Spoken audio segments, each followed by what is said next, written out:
Hello fight fans and welcome back to a new video. In this week the UFC is back again with a decent card if you ask me. If you like this kind of content, be sure to push the like button and subscribe. Now, let's take a closer look at the fights on the main card. The main card starts between the veteran Jim Miller and the upcoming prospect Roosevelt Roberts. Roberts is making his 6th UFC appearance and has a nice record of 5 wins and only 1 defeat in the UFC. He is a very all-round fighter with some slick submission skills like we saw against Brock Weaver only a few weeks ago, and he has a very wide striking arsenal. Roberts is young, talented, and is a tall and lanky fighter, which is in my opinion a perfect body type for the lower weight classes, and I'm sure that he will sooner or later become a ranked fighter. This fight is a good matchup for Roberts because of the fact that he has a chance of getting a big name to his winning resume in Jim Miller. Jim is a veteran with the most UFC fights in history and has had a lot of ups and downs in his career. I personally think he is too old to fight someone young and fast as Roberts, and should in my opinion only fight veterans as he did against Clay Guida for instance. Jim will have the experience in his favor, and should rely a lot on it if he wants to have a chance of getting the win. If Jim goes out there and throw caution to the wind, he will for sure be outclassed or finished because the speed and talent are in Roberts' favor. Roberts should go out there and do what he did in his last contest. Throw a lot of striking combos, and if Jim decides to take the fight to the ground, then he should try to look for submissions as he always does. Jim should try to break the rhythm of Roberts by mixing up the striking with the clinching and the takedowns. If he gets the fight to the ground, he should try to control Roberts first and then look to do damage. In this fight, I will go with Roosevelt Roberts to get the win, and I think he can get the finish because he is really that good. In the next fight, we have a welterweight bout between Lyman and Belal Muhammad. Lyman is a powerful and technical striker with some nasty knockout power, but like all the big and explosive fighters, his Achilles heel is the cardio. The big muscles need more oxygen and all the explosive attacks have a negative impact on the cardio, especially as the fight progresses. Belal on the other hand is a more well-rounded fighter, and he mixes up his boxing with a lot of takedowns, and is more of a marathon fighter than a sprinter like Lyman, and by that I mean that Belal fights in a high pace and more volume, but not as much power, while Lyman fights in a slower pace and much less volume, but more power and explosiveness in his strikes. In the striking department, Belal tends to dip his head down a lot when he's striking, and he is open for uppercuts and knees, and if Lyman makes his homework, he can try to capitalize on that.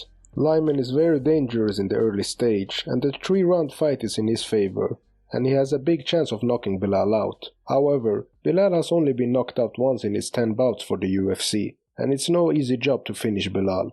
I think that Lyman has to finish Belal in the 2 first rounds, otherwise Belal will wear him out with the high pace and the heavy mix of boxing and wrestling, and I think Belal will gas Lyman out and get the win. Next we move to the bantamweight division for a fight between the former title challenger Raquel Pennington and Marion Renault. Marion has some nice boxing, and despite being 42 years of age, she is still fast and has some good cardio. In her last fight, which she lost a decision to Yana Kunitskaya, she showed very good striking, but she tends to be very passive and has to let her hands go in this fight, because when she does, then she is very dangerous. Pennington is a very tough and durable fighter who is very all-round. I think Pennington will have the strength advantage and Marion will have the speed advantage. Marion will look to try to keep the fight standing in the boxing range where she is at her best, while Pennington will try to clinch up and grapple more to neutralize the sharp boxing of Marion. I think Marion is a very underrated fighter, and if she lets her hands go and get a higher output for this fight, then I think she can get the win. In the co-main event we have a featherweight bout between power puncher Josh Emmett and the workhorse Chain Burgas.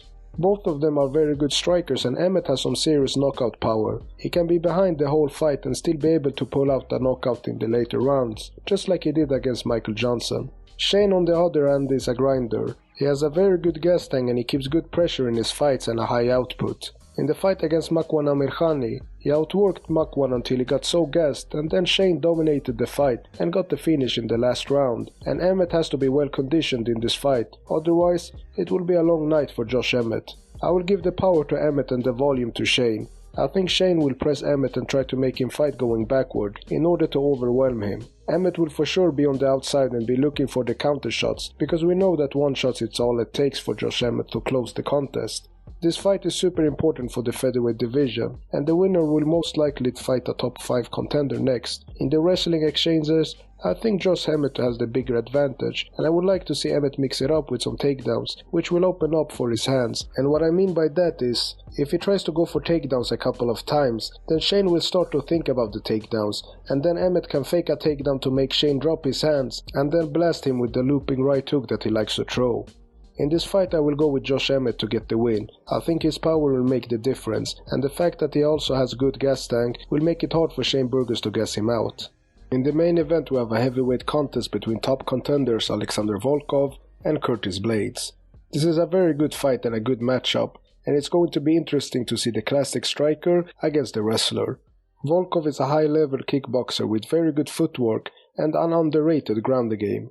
For his own sake, I hope he has sharpened his takedown defense, because in the fight against Verdum, he got taken down a lot of times, and Blaydes is a better wrestler than Verdum. And as Verdum struggled to secure a good position and make significant damage on the ground, I think that Blaydes can control Volkov on the ground much better than Verdum. But Blaydes does not have the same submission skills on the ground as Fabricio Verdum, so I don't think that Blaydes will submit Volkov. So if Alexander Volkov gets taken down, he has to try to get up as fast as possible and not accept the position, because I believe that Blaydes can make damage from the top position.